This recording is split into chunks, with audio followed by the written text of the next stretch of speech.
어머니, 약 드실 시간이에요. 간호사의 목소리가 들렸지만 저는 천장만 바라보고 있었습니다. 손끝이 차갑게 식어가는 것을 느끼면서도 몸을 움직일 힘이 없었습니다. 병실 창문으로 햇살이 들어왔습니다. 따스한 빛이 제 얼굴을 비쳤지만 가슴속은 얼어붙은 것처럼 차가웠습니다. 약을 받아 물과 함께 넘겼습니다. 쓴맛이 목구멍을 타고 내려갔습니다. 약의 쓴맛인지 아니면 다른 무언가의 쓴맛인지 구분이 가지 않았습니다. 오늘도 자제분들 연락 없으세요? 간호사가 물었습니다. 저는 대답 대신 고개만 돌렸습니다. 한 달 전 이곳에 실려온 이후 제 침대 옆은 단 한 번도 채워진 적이 없었습니다. 다른 병실 어르신들은 자녀들이 가져온 과일 바구니와 꽃다발로 침대 옆 테이블이 넘쳤지만 제 곁에는 물컵 하나만 덩그러니 놓여 있었습니다. 복도에서 웃음소리가 들려왔습니다. 손주를 데리고 온 환자의 목소리였습니다. 그 웃음이 제 귀에는 칼처럼 날카롭게 들렸습니다. 저는 눈을 감았습니다. 73년을 살아오면서 이렇게 혼자일 줄은 몰랐습니다. 평생을 손에 물말을 날 없이 반찬 팔아 키운 자식들이 넷이나 있건만 지금 제 곁에는 아무도 없었습니다. 문득 병실 문이 열렸습니다. 순자 씨 몸은 좀 어때? 옥순이었습니다. 75세의 나이에도 정정한 친구가 과일 바구니를 들고 조심스레 들어왔습니다. 제 손을 잡는 그의 손이 따뜻했습니다. 순자야, 다른 생각 말고 몸 회복만 생각해. 얼른 나아서 퇴원해야지. 친구의 목소리가 멀리서 들려오는 것 같았습니다. 한때 시장에서 제일 잘 나가던 순잔의 반찬의 주인이었던 제가 이제는 병실 침대에 누워 자식들의 연락만 기다리는 초라한 노인이 되어 있었습니다. 손님들이 줄을 서서 기다리던 그 시절이 꿈만 같았습니다. 왜 이런 일이 벌어진 걸까요? 넷이나 되는 자식들은 왜 어머니가 병원에 누워 있는데도 얼굴 한번 비추지 않는 걸까요? 제가 그토록 사랑으로 키운 아이들에게 대체 무슨 일이 있었던 걸까요? 옥순이가 제 손을 꼭 쥐었습니다. 그 따뜻함에 저도 모르게 눈물이 흘러내렸습니다. 저는 천천히 눈을 감으며 25년 전 그날로 돌아갔습니다. 남편이 교통사고로 갑자기 세상을 떠난 그날, 제 인생의 고난이 시작된 바로 그 순간으로 본격적인 사연을 시작하기 전에 구독과 좋아요 부탁드립니다. 그리고 어디서 듣고 계신지 댓글 한 줄 남겨주세요. 여러분이 계신 그곳에 건강과 평안이 함께하길 바랍니다. 25년 전 그날은 제 인생을 두 동강낸 날이었습니다. 봄비가 내리다 그친 5월의 오후 창가에 맺힌 물방울이 햇살에 반짝이던 그 순간 전화벨이 울렸습니다. 경찰서에서 걸려온 그 전화 한 통이 제 삶의 모든 것을 바꿔놓았죠. 김순자 씨 되십니까? 남편분이 김영철 씨 되시죠? 네, 그런데요. 왜 그러시죠? 좀 전에 남편분이 교통사고를 당하셨습니다. 상태가 안 좋으니 얼른 병원으로 와주셔야 할 것 같습니다. 그 말을 듣는 순간 세상이 멈춘 듯 했습니다. 주변에서 손님들과 동료들이 저를 둘러싸고 걱정스레 물었지만 제 입에서는 말 대신 흐느낌만 새어나왔습니다. 누군가 물 한 잔을 건네주었지만 손이 너무 떨려받을 수도 없었습니다. 그날 이후 제 인생은 완전히 달라졌습니다. 장례를 치르는 3일 내내 저는 꿈을 꾸는 것 같았습니다. 도저히 현실이라고 믿기지 않았으니까요. 하지만 장례식이 끝나고 집으로 돌아왔을 때 차가운 현실이 저를 덮쳤습니다. 아직 한창 공부를 시킬 나이에 내 자식의 슬픈 눈빛을 마주할 때마다 가슴이 찢어지는 것 같았습니다. 아이들 생각에 막막함이 절벽처럼 앞을 가로막았습니다. 장례식 후 친구 옥순이가 어떻게 살거냐고 물었을 때 저는 애써 강한 척 웃으며 대답했습니다. 어떻게든 살아야지. 산 사람은 다 살게 되어 있다잖아. 하지만 집에 돌아와 혼자 있을 때면 이불 속에서 소리 없이 울었습니다. 자식들 앞에서는 강한 엄마의 모습을 보여야 했기에 제 슬픔은 밤에만 꺼내볼 수 있었습니다. 마트 일만으로는 내 자녀 학비와 생활비를 감당할 수 없었습니다. 무언가 다른 일을 찾아야 했죠. 그러던 중 우연히 시장 한켠에 작은 가게가 나왔다는 소식을 듣고 평소 음식 솜씨가 좋았던 저는 용기를 내어 반찬 가게를 시작하기로 결심했습니다. 엄마, 정말 반찬 가게 할 거야? 첫째 태연이가 걱정스러운 표정으로 물었습니다. 그래, 엄마가 해볼게. 너희들 뒷바라지 하려면 더 벌어야 하니까. 태연이는 대학을 졸업하고 회계사 시험을 준비하려 했지만 가정 형편을 생각해 포기하고 취직하겠다고 했습니다. 엄마, 내가 회계사 시험은 나중에 준비할게요. 지금은 돈을 벌어야 해요. 태연이의 말에 제 가슴이 무너져 내렸습니다. 남편과 함께 그토록 응원했던 아들의 꿈이 현실의 벽 앞에서 꺾이는 순간이었습니다. 대학 졸업장을 받자마자 가장이 되겠다는 24살 아들의 눈빛에서 책임감과 체념이 동시에 보였습니다. 결국 태연이는 중소기업 경리부에 취직했고 밤에 공부하겠다던 계획은 야근과 피로에 묻혀 잊혀졌습니다. 둘째 준호의 상황은 더 절망적이었습니다. 전문대 졸업장을 들고 2년 동안 취업문을 두드렸지만 돌아오는 건 탈락 통지뿐이었습니다. 오늘도 떨어졌어요, 엄마.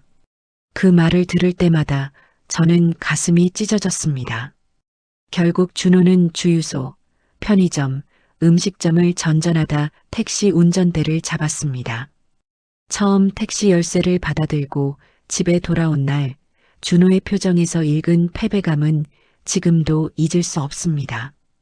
이거라도 해서 돈 벌어야죠. 셋째 민석이는 대학 진학에 실패한 후 완전히 다른 길을 걸었습니다. 밤새 술을 마시고 싸움에 휘말려 경찰서에서 불려나가는 일이 잦았습니다. 한 번은 피투성이가 된 얼굴로 돌아와 현관에 쓰러진 적도 있었습니다.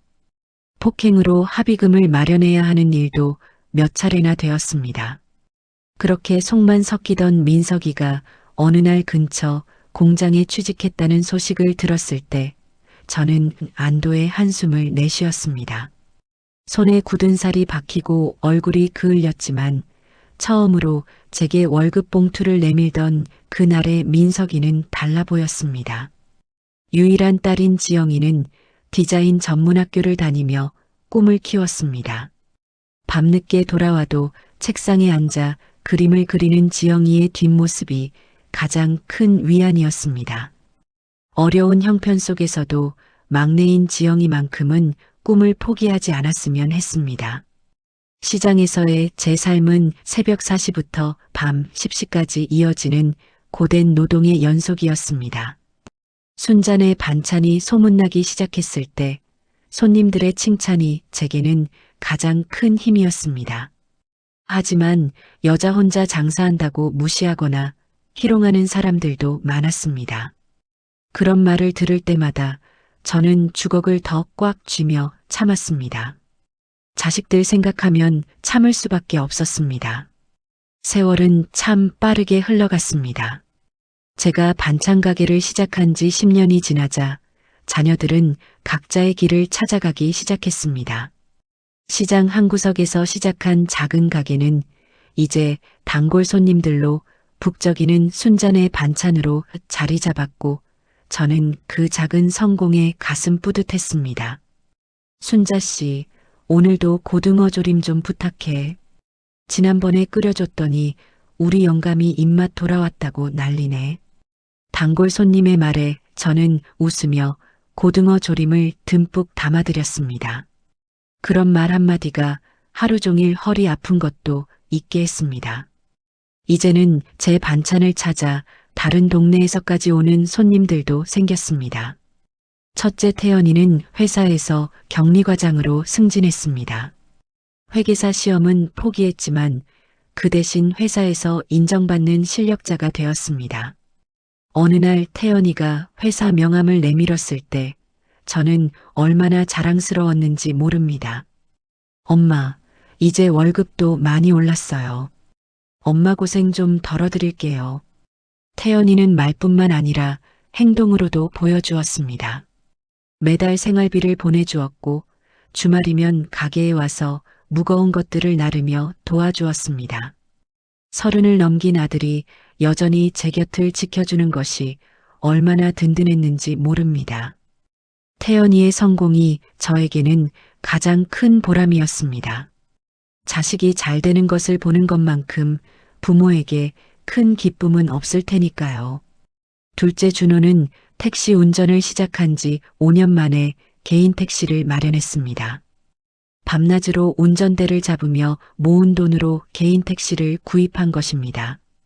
그날 준호가 개인 택시 열쇠를 들고 찾아왔을 때 아들의 얼굴에서 자부심이 넘쳐났습니다. 엄마, 이제 남의 차가 아니라 내 차로 일해요. 수입도 더 늘어날 거예요. 준호는 대학 졸업 후 취업에 실패해 많이 방황했지만 택시 운전이라는 자신만의 길을 찾아 열심히 살아가고 있었습니다. 비록 화려한 직업은 아니었지만 성실하게 자신의 자리를 지키는 모습이 대견했습니다. 다음 달부터는 엄마 용돈도 더 드릴게요. 그동안 많이 못 도와드려서 죄송해요. 준호의 말에 저는 손사래를 쳤지만 마음속으로는 감사했습니다. 힘든 시간을 이겨내고 자리를 잡아가는 아들의 모습이 자랑스러웠으니까요. 셋째 민석이는 공장에서 일하다가 기술을 배워 자동차 정비소에 취직했습니다. 처음에는 잡일만 하다가 점차 실력을 인정받아 정식 정비사가 되었습니다. 손에 기름때가 묻어 있지만 그 얼굴에는 자신감이 넘쳤습니다. 엄마, 이번에 자격증도 땄어요. 이제 월급도 오르고 인정도 받아요. 예전에 방황하던 모습은 온데간데였고 이제는 책임감 있는 어른이 되어 있었습니다. 그리고 막내 지영이는 작은 디자인 스튜디오를 차렸습니다. 엄마, 내 이름으로 된 사무실이에요. 작지만 내 공간이 생겼어요. 지영이의 사무실 벽에는 그동안 작업한 디자인들이 가득했습니다. 밤새워 작업하던 그 노력이 이렇게 결실을 맺는 것을 보니 가슴이 뿌듯했습니다. 자식들이 하나둘 자리를 잡아가는 모습을 보며 저는 모든 고생이 헛되지 않았다고 생각했습니다. 새벽부터 밤까지 이어진 고된 노동, 손이 갈라지고 허리가 끊어질 것 같은 고통, 그 모든 것이 자식들의 성장으로 보상받는 것 같았습니다. 하지만 이제 나이가 들어 예전처럼 새벽부터 밤까지 일하는 것이 힘들어지기 시작했습니다. 종일 서 있는 통에 다리가 당기고 욱신거리고 가끔은 허리가 너무 아파 잠을 이루지 못하는 날도 있었습니다. 그러던 어느 날 옥순이가 가게에 찾아왔습니다. 나이도 있는데 이제는 좀 쉬라는 옥순이의 말에 저는 한숨을 내쉬었습니다. 옥순이의 말이 맞았습니다. 이제는 제 건강도 생각해야 할 때였습니다. 그날 밤 저는 오랜만에 가족 식사를 준비했습니다. 자식들을 모두 불러 함께 밥을 먹으며 제 생각을 이야기하기로 했습니다. 가게 일을 서서히 줄여나가겠다고 말했습니다. 자식들은 모두 저의 말에 응원을 해주고 그간 고생했다며 위로해 주었습니다. 특히 태연이는 오랫동안 바라던 일이라며 기뻐했습니다. 그렇게 저는 반찬 가게 규모를 줄이고 주문받은 것만 만들어 파는 방식으로 바꾸었습니다. 새벽에 일어나지 않아도 되니 몸이 한결 편해졌고 여유 시간이 생기자 오랫동안 미뤄두었던 취미생활도 시작했습니다. 옥순이와 함께 동네 문화센터에서 노래교실도 다니고 가끔은 가까운 곳으로 당일 여행도 다녀왔습니다. 순자야, 너 요즘 얼굴빛이 좋아졌어. 역시 좀 쉬어야 했나 봐. 옥순이의 말에 저는 웃으며 고개를 끄덕였습니다. 지금까지 자식들만 생각하며 살아왔는데 이제는 제 자신도 돌볼 시간이 생긴 것 같았습니다. 자식들도 각자의 삶에서 성공을 이루어가고 있었습니다. 태연이는 회사에서 과장으로 승진했고 준호는 개인 택시로 바꾸어 여전히 택시 일을 하고 있고 민석이는 결혼을 해 안정적인 가정을 꾸렸습니다. 지영이의 디자인 스튜디오도 규모가 점점 커져갔습니다. 엄마, 이제 정말 고생 끝났네요. 우리가 다 잘 되고 있으니까 걱정 마세요. 태연이의 말에 저는 가슴이 뭉클했습니다. 그동안의 고생이 결코 헛되지 않았다는 생각에 눈시울이 붉어졌습니다. 그래, 너희들이 잘 되는 모습을 보는 게 엄마한테는 가장 큰 행복이야. 그렇게 저는 노후를 준비하며 조금씩 여유로운 삶을 살기 시작했습니다. 작은 아파트 한 채와 약간의 저축, 그리고 오래전 친구 권유로 산 작은 땅 한 필지가 제 전 재산이었지만 그것으로 남은 여생을 조용히 보내기에 충분하다고 생각했습니다. 하지만 세상 일은 참 뜻대로 되지 않는 법입니다. 이제야 고생을 내려놓고 남은 인생을 편안하게 즐기며 살아보려 하는데 예상치 못한 일이 발생했습니다. 제가 70이 되던 해 첫째 아들 태연이가 갑자기 세상을 떠난 것입니다. 그날의 기억은 지금도 제 가슴을 찢어놓습니다. 평범한 봄날이었습니다. 창밖으로 벚꽃이 흩날리는 따뜻한 날이었지만 제 인생에서 가장 어두운 날이 될 줄은 몰랐습니다. 아침부터 가슴이 답답하고 불안했지만 늘 그렇듯 제 걱정은 접어두고 평소처럼 반찬 가게로 향했습니다. 오전 10시쯤 낯선 번호로 전화가 왔습니다. 김순자 씨 되십니까? 여기 중앙병원인데요. 순간 귀에서 윙하는 소리가 들렸습니다. 병원에서 걸려온 전화. 덜컥 겁이 났습니다. 네, 맞습니다만. 무슨 일이죠? 김태연 씨가 회사에서 갑자기 쓰러져서 지금 응급실에 있습니다. 빨리 오셔야 할 것 같습니다. 전화를 끊자마자 저는 앞치마도 벗지 않은 채 택시를 잡아탔습니다. 가슴이 터질 듯이 뛰었고 온갖 불길한 생각이 머릿속을 스쳐 지나갔습니다. 태연이가 갑자기 왜? 어제도 멀쩡했는데. 병원에 도착했을 때 태연이의 회사 동료들이 응급실 앞에서 서성이고 있었습니다. 그들의 표정이 좋지 않았습니다. 어머님, 저희가 최선을 다했는데. 한 젊은 남자가 말을 꺼내자마자 저는 그 자리에 주저앉고 말았습니다. 세상이 무너지는 것 같았습니다. 제 귀에는 아무 소리도 들리지 않았고 눈앞이 캄캄해졌습니다. 심장마비였습니다. 갑작스러운 스트레스로 인한 것으로 보입니다. 의사의 설명이 희미하게 들렸습니다. 하지만 저는 믿을 수 없었습니다. 태연이는 겨우 39살이었습니다. 건강에 문제가 있다는 얘기를 한 적도 없었고 며칠 전에도 웃으며 저를 찾아왔었는데 응급실에서 나온 태연이의 모습은 마치 잠든 것처럼 평화로웠습니다. 하지만 그 차가운 손을 잡는 순간 저는 현실을 받아들일 수밖에 없었습니다. 제 아들, 제가 그토록 자랑스러워했던 첫째 아들이 이제는 없었습니다. 우리 태연이 왜 이렇게 갑자기.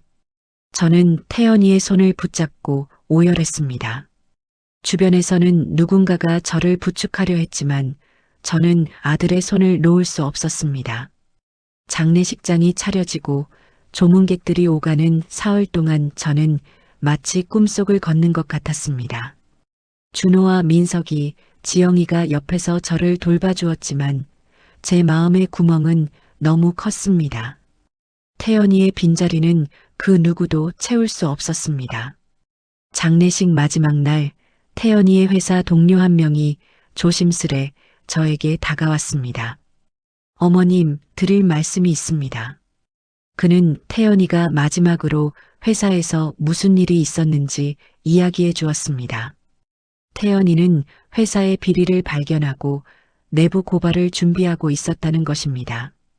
그의 말에 따르면 태연이는 회사 고위층의 압박과 동료들의 따돌림에 시달리고 있었습니다. 그 스트레스가 결국 태연이의 건강을 해친 것이었습니다. 저는 가슴이 찢어지는 것 같았습니다. 아들이 혼자 그런 고통을 겪고 있었다니. 제가 조금이라도 알았더라면 어떻게든 도울 수 있었을 텐데. 장례를 마치고 집으로 돌아왔을 때 준호가 조심스레 제게 다가왔습니다. 태연이의 서랍에서 발견한 노트였습니다. 떨리는 손으로 익숙한 글씨체의 메모를 읽어 내려갔습니다. 제 손에 들린 태연이의 메모장이 무겁게 느껴졌습니다. 서랍 깊숙이 보관되어 있던 이 작은 노트에는 그가 회사에서 겪고 있던 고충과 내면의 갈등이 고스란히 적혀 있었습니다. 회사의 불법을 더 이상 묵인할 수 없어 내부 고발을 결심했다는 내용과 함께 그 결정에 따른 부담감과 스트레스가 솔직하게 적혀 있었습니다. 양심을 지키기 위한 선택이지만 확신이 없다는 고백, 아버지처럼 정직하게 살고 싶다는 바람, 그리고 저에게 제대로 효도하지 못해 미안하다는 마음까지. 태연이의 진심이 담긴 글자들을 읽는 내내 가슴이 무너져 내렸습니다. 이 글은 결코 마지막 인사가 아니었습니다. 그저 힘든 시간을 혼자 견디며 적어놓은 내면의 고백이었을 뿐인데 이것이 그의 마지막 메시지가 될 줄은 누구도 몰랐습니다. 태연이가 얼마나 고통스러웠을지, 얼마나 혼자 괴로워했을지 생각하니 가슴이 찢어졌습니다. 태연이의 죽음 이후 저는 진실을 밝히기 위해 노력했습니다. 태연이가 발견한 회사의 비리를 관련 기관에 제보했고 조사가 시작되었습니다. 하지만 그 과정은 결코 쉽지 않았습니다. 결국 회사의 비리가 밝혀지고 책임자들이 처벌받게 되었습니다. 태연이의 정직함이 증명된 순간이었습니다. 그렇지만 달라지는 것은 아무것도 없었습니다. 죽은 아들이 다시 살아오지는 못했으니까요. 매일 밤 저는 태연이의 사진을 보며 울다 지쳐 잠들곤 했습니다. 시간이 약이라지만 그 상처는 조금도 아물지 않았습니다. 긴 고통의 터널 속에서 남은 아이들도 조금씩 지쳐가는 듯 했습니다. 처음에는 자주 찾아오고 전화도 했지만 점점 연락이 뜸해지기 시작했습니다. 아이들도 자신의 삶을 살아가다 보니 마음이 없어서가 아니라 각자의 삶이 바쁘고 힘들어서이겠지요. 그렇게 저는 스스로를 위로했습니다. 저에게 태연이는 아들이자 남편 같은 특별한 존재였습니다. 남편이 떠난 후 가장 역할을 해주었고 항상 제 곁을 지켜주었으니까요. 그 빈자리는 어느 누구도 채울 수 없었습니다. 태연이의 일주기가 되던 날 저는 홀로 묘지를 찾았습니다. 묘비 앞에 무릎을 꿇고 눈물을 흘리는데 문득 태연이가 살아있을 때 했던 말이 떠올랐습니다. 엄마, 제가 있는 한 절대 외롭게 해드리지 않을게요. 항상 곁에 있을게요. 그 약속을 지키지 못한 것은 태연이의 잘못이 아니었습니다. 하지만 그 빈자리는 너무나 컸습니다. 특히 다른 자식들이 점점 저를 찾지 않게 되면서 그 외로움은 더욱 깊어졌습니다. 태연이의 죽음 이후 준호와 민석이, 지영이와의 관계도 조금씩 변해갔습니다. 그들은 각자의 삶에 더 집중하게 되었고 저를 찾는 횟수는 점점 줄어들었습니다. 명절에도 간단히 인사만 하고 가거나 아예 오지 않는 경우도 있었습니다. 태연이의 빈자리는 시간이 지나도 채워지지 않았고 다른 자식들의 무관심은 그 상처를 더 깊게 만들었습니다. 순자야, 너무 자식들한테 기대하지 마. 요즘 젊은 사람들은 다 자기 살기 바쁘잖아. 옥순이의 위로가 오히려 더 서글프게 느껴졌습니다. 제가 그토록 고생해서 키운 자식들인데 이제는 저를 찾지도 않는다니. 태연이의 죽음 후 저는 반찬 가게를 완전히 접기로 했습니다. 나이도 있고 건강도 좋지 않았지만 무엇보다 의욕이 사라졌습니다. 태연이가 없는 세상에서 열심히 살아야 할 이유를 찾기 어려웠습니다. 가게를 정리하는 날 주말마다 와서 무거운 것들을 나르고 손님이 많을 때면 앞치마를 두르고 도와주던 아들의 모습이 떠올라 가슴을 아프게 했습니다. 집으로 돌아오는 길 갑자기 하늘에서 비가 내리기 시작했습니다. 마치 하늘도 제 마음을 아는 것처럼 슬피 울었습니다. 그날 이후 저는 혼자만의 시간을 보내게 되었습니다. 가끔 옥순이가 찾아와 말동무가 되어 주었지만 대부분의 시간은 텅 빈 집에서 홀로 보냈습니다. 시간이 흘러 상처가 조금은 아물 법도 한데 제 가슴속 빈자리는 여전히 그대로였습니다. 그러나 더 큰 문제는 이제 남은 자식들마저 제 마음을 더 아프게 하기 시작했습니다. 어느 날 밤 현관문 벨이 요란하게 울렸습니다. 시계를 보니 밤 11시가 넘은 시간이었습니다. 불안한 마음으로 문을 열자 술에 취해 비틀거리는 준호가 서 있었습니다. 엄마, 돈 좀 빌려줘요. 준호의 모습은 처참했습니다. 며칠째 면도도 하지 않은 듯 수염이 자랐고 옷은 구겨져 있었습니다. 눈은 충혈되어 있었고 술 냄새가 진동했습니다. 준호의 입에서 도박빚이라는 말이 나온 순간 저는 그 자리에 주저앉을 뻔했습니다. 믿기지 않은 현실에 가슴이 무너져 내렸습니다. 택시기사로 성실하게 일하며 안정된 삶을 살고 있다고 생각했던 둘째 아들이 도박에 빠져 있었다니요. 더욱 충격적인 것은 그 빚의 규모였습니다. 3천만 원이라는 큰 금액에 제 귀를 의심할 수밖에 없었습니다. 평생 반찬 가게를 하며 한 푼 두 푼 모은 제 저축이 얼마나 되는데 어떻게 이런 큰 돈을 빌려달라 할 수 있을까요? 준호의 이야기를 들으니 처음에는 작은 내기로 시작했다가 점점 더 큰 돈을 걸게 되었다고 했습니다. 잃은 돈을 되찾겠다는 욕심에 더 큰 도박에 빠져들었고 결국 빚은 눈덩이처럼 불어났다는 것이었습니다. 고개를 떨구고 흐느끼는 아들의 모습에 분노와 실망 그리고 안타까움이 한꺼번에 밀려왔습니다. 엄마, 진짜 죄송해요. 이번만 도와주시면 다시는 안 할게요.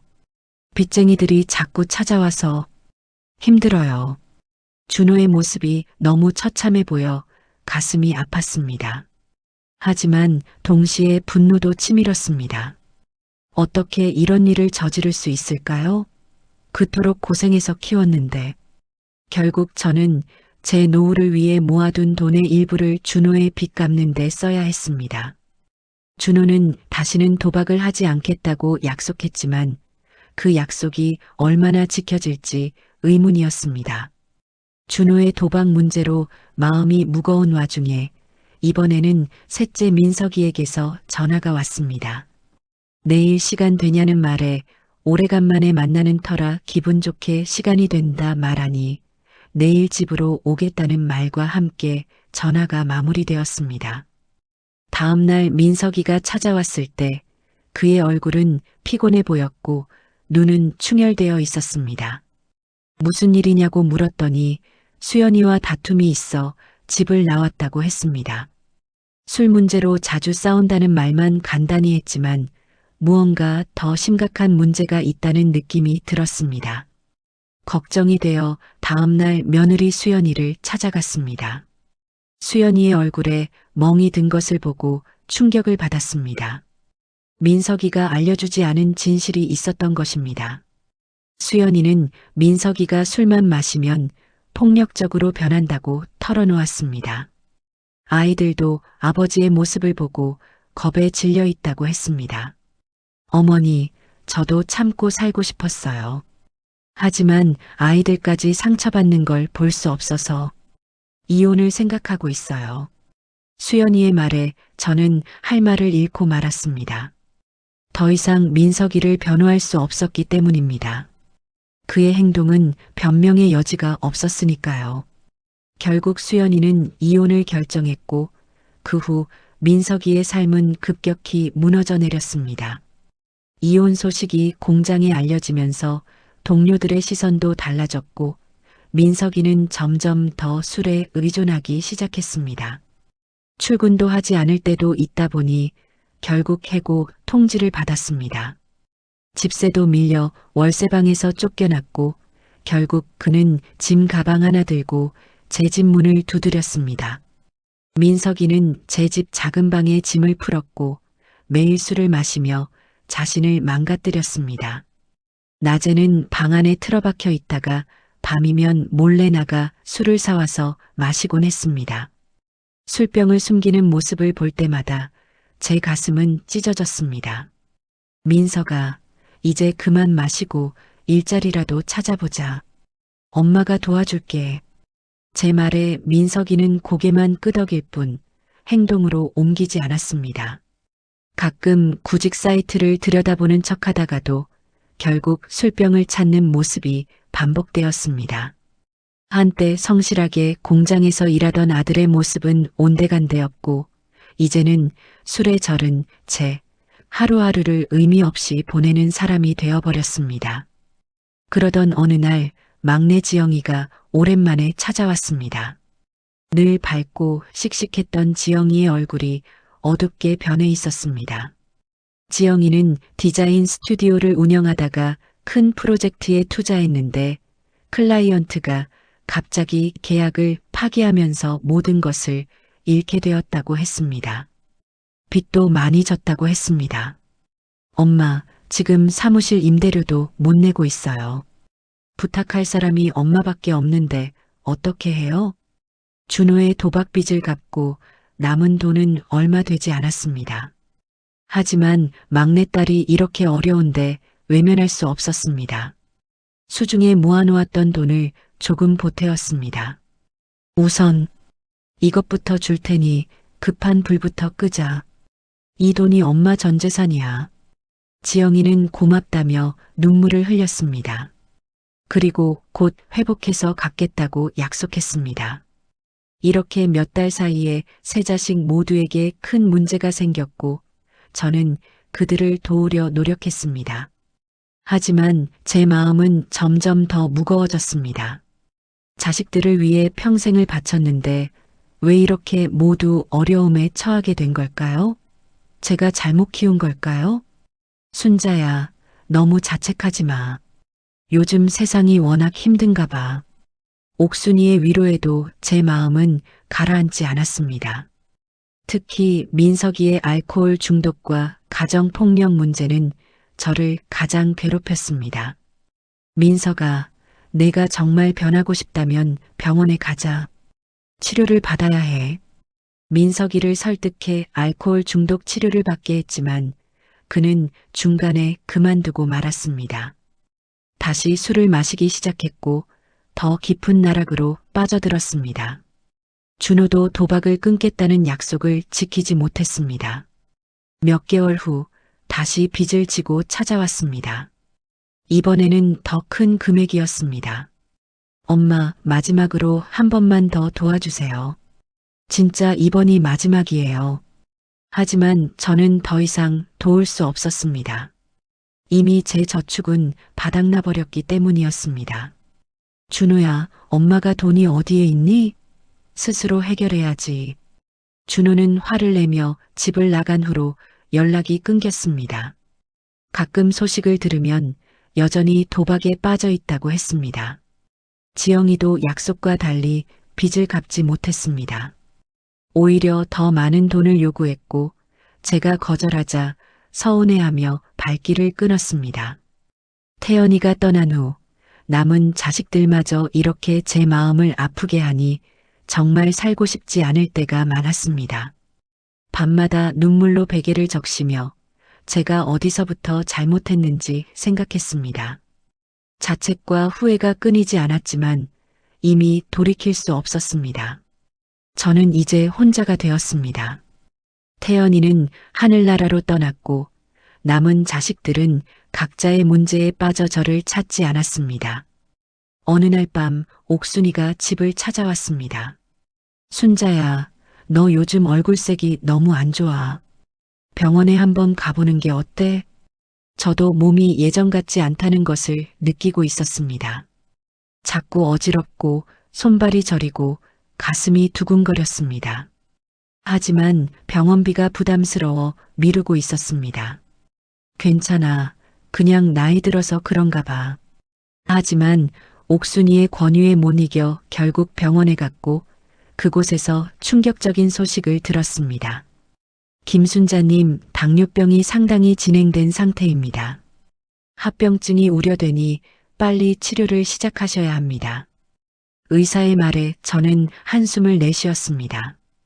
이제 병까지 찾아왔군요. 하지만 치료비를 생각하니 막막했습니다. 자식들에게 도움을 청할 수도 없는 노릇이었습니다. 순자야, 자식들한테 알려야 하지 않겠니? 이런 때 옆에 있어줘야 할 거 아냐. 옥순이의 말에 저는 고개를 저었습니다. 아니야, 애들한테 부담 주고 싶지 않아. 내가 알아서 할게. 하지만 병은 점점 악화되었고 결국 저는 쓰러져 병원에 실려가게 되었습니다. 그제서야 자식들에게 연락이 갔습니다. 당뇨 진단을 받은 후 저는 점점 건강이 악화되고 있었습니다. 손발이 저리고 시력도 흐려지고 작은 상처도 잘 아물지 않았습니다. 집에 돌아와 쉬고 있던 어느 날 지영이가 찾아왔습니다. 오랜만에 보는 막내딸이라 반가웠지만 그 얼굴에는 웃음이 없었습니다. 엄마, 잘 지내셨어요? 몸은 좀 어떠세요? 지영이의 안부 인사가 어쩐지 형식적으로 들렸습니다. 그래도 오랜만에 찾아온 딸이 반가워 차를 내려주었습니다. 차를 마시면서 지영이는 주저하며 이야기를 시작했습니다. 역시나 지영이의 방문에는 목적이 있었습니다. 사업 확장을 위해 투자금이 필요하다며 제 통장에 있는 돈을 빌려달라는 것이었습니다. 이미 준호와 민석이 때문에 저축의 상당 부분을 써버린 상태였고 남은 것은 병원비와 생활비로 간신히 버틸 정도였습니다. 지금 병원비도 부담스러운 상황이라 지영이가 알아들을 수 있게 거절했음에도 지영이의 반응은 제 가슴을 후려팠습니다. 됐어요. 엄마는 항상 오빠들만 도와주시잖아요. 기대한 내가 잘못이지. 그 말을 남기고 지영이는 문을 세게 닫고 나가버렸습니다. 저는 그 자리에 망연자실하게 앉아 있었습니다. 제가 차별을 했다고요? 오히려 모든 자식들에게 공평하게 도움을 주려 노력했는데 그날 밤 잠을 이루지 못하고 뒤척이다 화장실에 가기 위해 일어났습니다. 그런데 부엌에서 이상한 소리가 들렸습니다. 조심스레 다가가 보니 어둠 속에서 누군가가 서랍을 뒤지고 있었습니다. 불을 켜자 그곳에는 지영이가 서 있었습니다. 딸의 손에는 제 통장과 도장이 들려 있었습니다. 엄마가 안 도와주시니까 제가 알아서 해결하려고요. 저는 그 자리에 주저앉을 뻔했습니다. 제 딸이, 그것도 막내딸이 이런 짓을 한다니 믿을 수 없었습니다. 내가 어떻게 엄마한테 이럴 수 있니?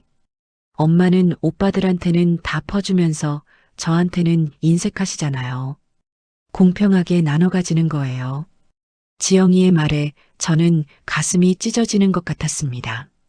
그동안 얼마나 모든 자식들에게 공평하게 대하려 노력했는지 지영이는 전혀 모르는 것 같았습니다. 지영아, 엄마가 언제 차별했니? 준호 빚도 갚아주고 민석이도 데려와 돌봐주고 너도 엄마가 도와줬잖아. 엄마가 할 수 있는 건 다 했어. 그래서 이제 엄마 통장에 돈이 없다는 거죠? 다 써버리셨다고요? 그럼 땅이라도 팔아서 저 좀 도와주세요. 엄마 그거 하나 있잖아요. 지영이가 제 땅까지 언급하자 저는 경악했습니다. 제가 노후를 위해 간직하고 있던 유일한 재산이었습니다.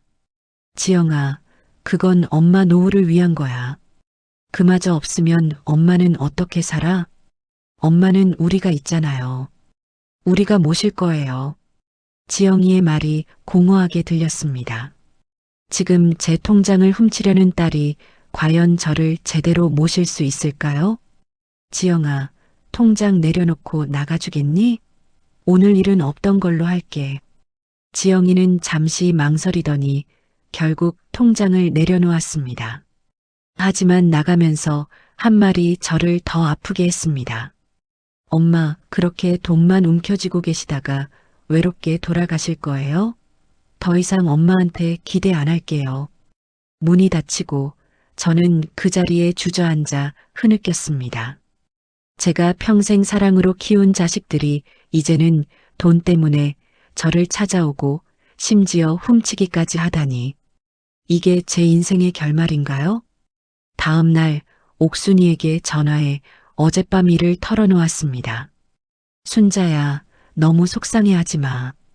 요즘 세상이 다 그렇다더라. 자식들이 부모 재산만 바라보고. 옥순이의 위로가 와닿지 않았습니다.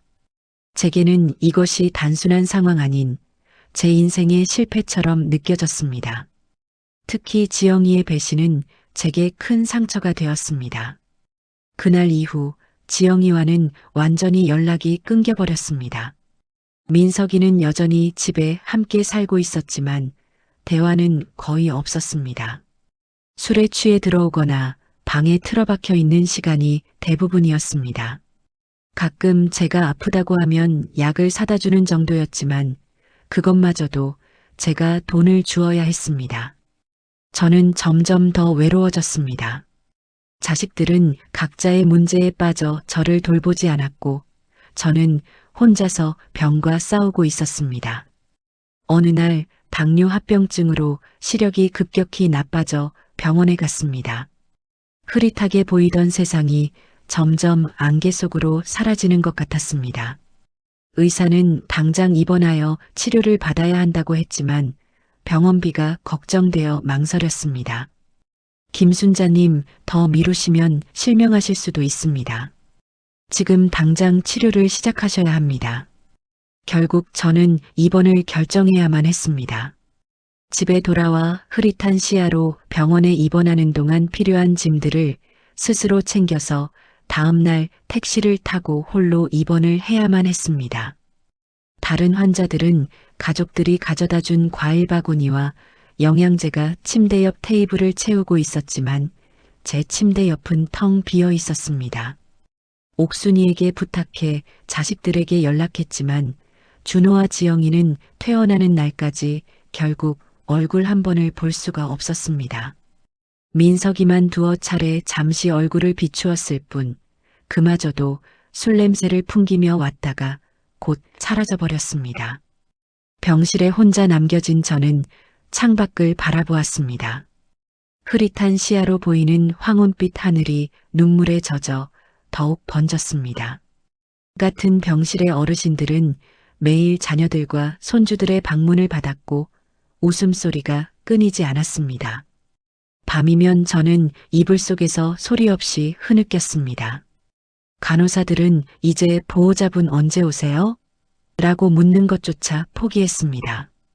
식판을 치우러 온 청소부 아주머니가 제게 건넨 귤 한 개가 일주일 내내 받은 유일한 선물이었습니다. 이게 내 인생의 결말인가? 자식들에게 버림받고 혼자 병마와 싸우다 외로이 죽는 것이? 차가운 병실 침대에 누워 저는 평생 모은 돈을 자식들에게 나눠준 제 어리석음을 후회하며 쓸쓸한 눈물을 삼켰습니다. 그때 문득 얼마 전 딸이 언급한 땅이 생각이 났습니다.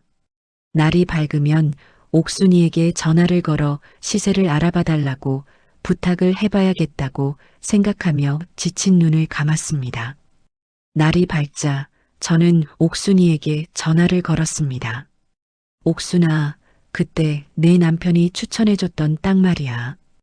혹시 지금 어떻게 됐는지 알아? 그렇지 않아도 순자야. 그 땅 때문에 마침 너한테 연락하려던 참이었어. 그 지역이 지금 개발된다더라. 옥순이의 목소리가 들떠 있었습니다. 제 심장이 빠르게 뛰기 시작했습니다. 만약 그 땅을 판다면 병원비 걱정 없이 치료를 받을 수 있을 것이고 남은 여생도 편안하게 보낼 수 있을 것입니다. 옥순아, 혹시 그 땅 팔 수 있는 방법 알아볼 수 있을까? 당연하지. 내가 알아볼게. 근데 순자야, 이 사실 자식들한테는 말하지 마.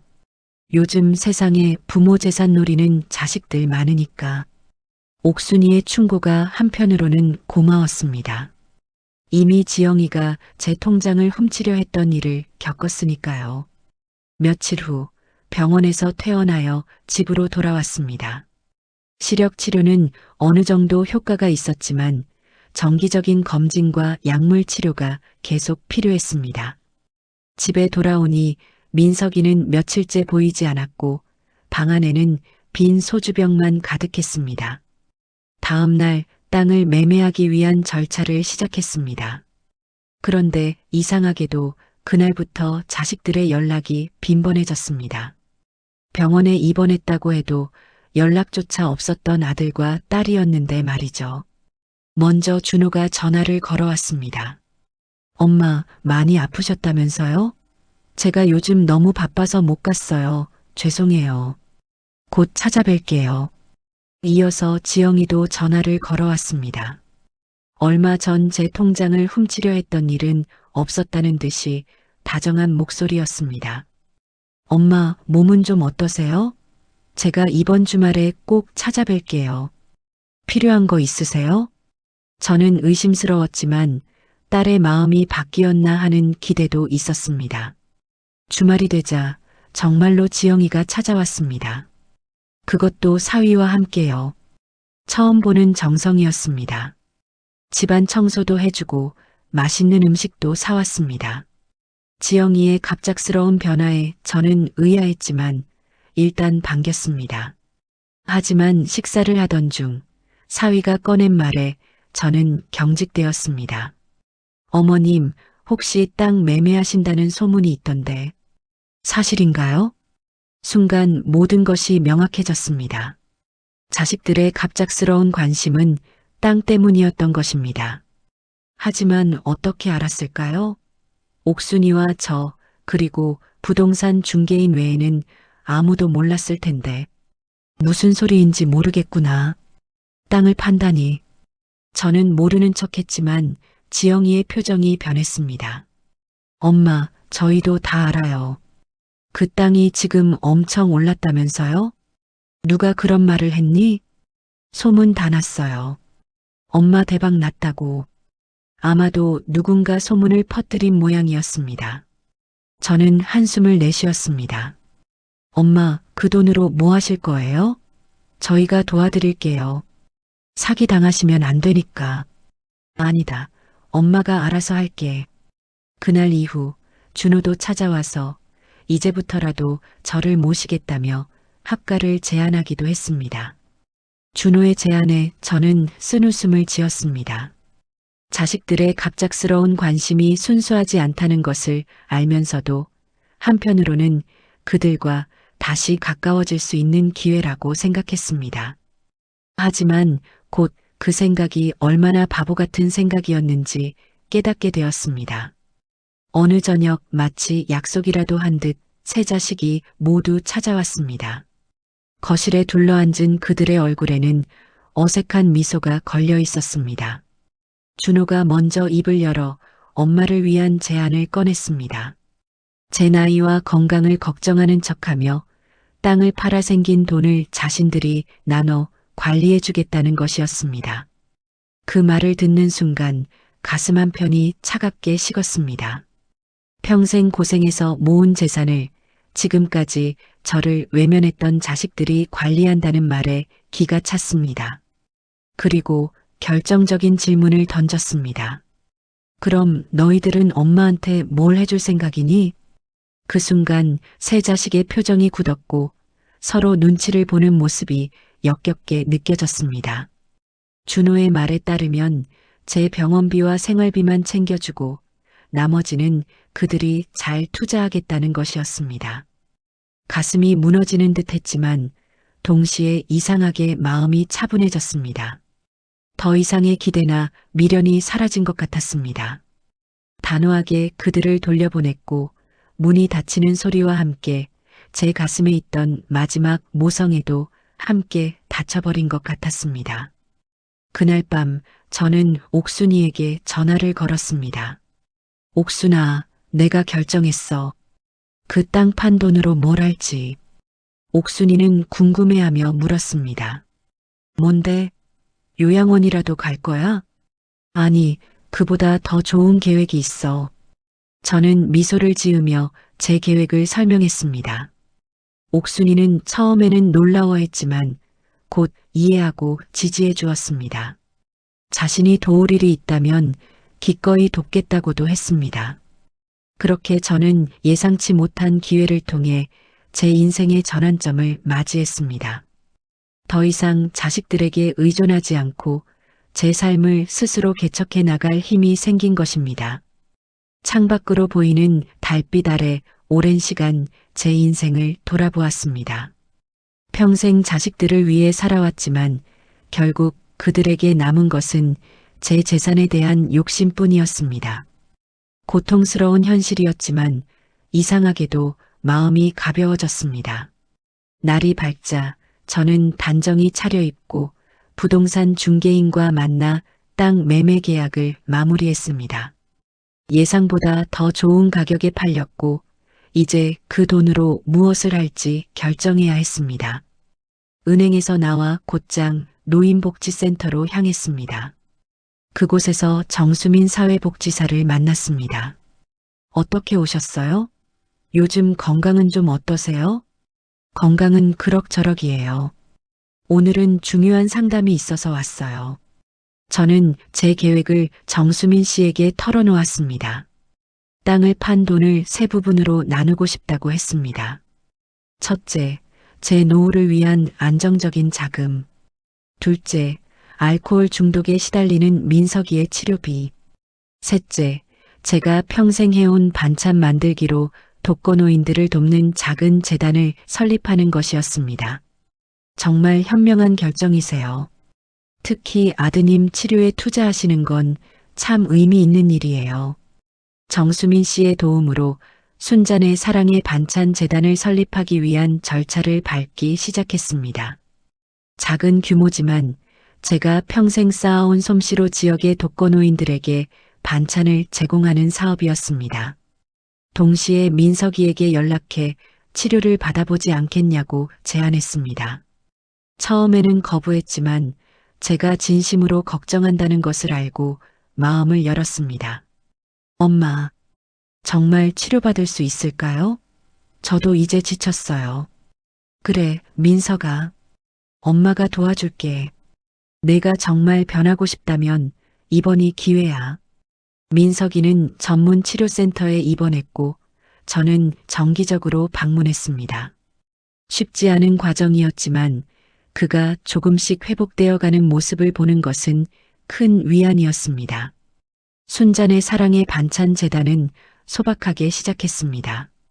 주 2회 저와 옥순이를 주축으로 자원봉사자 몇 명과 함께 반찬을 만들어 동네의 독거노인 20명에게 배달했습니다.